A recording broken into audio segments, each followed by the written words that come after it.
Mbola ao anatin'izay raha politika izay atrandry hatreto tsy ao anatin'ny fandaharam-potoana ny fialan-tsasatry ny mpikambana eo anivon'ny gouvernement raha ny voalazan'ny prime ministre Andriamatoa Coly Roger anton'izany ny fahamaron'ny asa miandry ireo mpikambana ao anatin'ity gouvernement ity.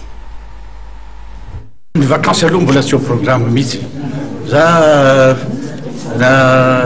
tsy nanarana nivadiko efa tsy mahita firy loatra kanefa ataoana fa zany zavatra efa nikena zany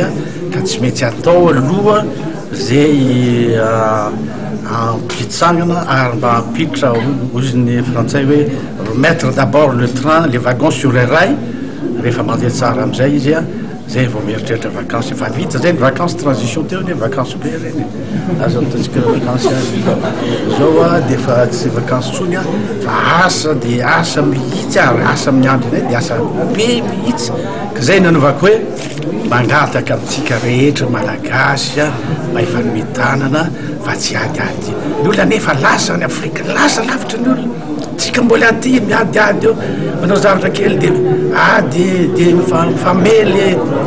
inona ny dikan'izay tsy aleo aloha miara-miasa ary za manantena anareo mpanao gazety reo mandao hiara-miasa andao fa nimitanana aveloanareo any io zavatra rehetra hitanareo fa tsy mitondra hasoa eto amitsika io avelo any fa raha ohatra ka misy zavatra tenareo hoe monsieur le premier ministre tsy mety zao tsy mety ry zao nay ny anay no mba torohevitra avy aminay araky ny teniko taminareo farany teo hoe ny hevitry ny maro ne mahatakadavitra ka andao sika rehetra mba hiara-iasa ho an'ny be sy ny maro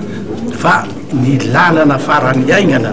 ary mahariko iza efa nyteneniny koa zay dia ny fitadiavana ny tombotsoan'ny be sy ny maro raha zay no lalana farany aingana amin'ny fitadiavana ny tombotsoan'ny tsirairay dia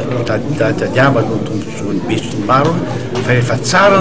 fa tonga ny tombotsoan'ny be sy ny maro dia tonga koa ny tombotsoan'ny tsirairay ary amin'ny fomba maharitra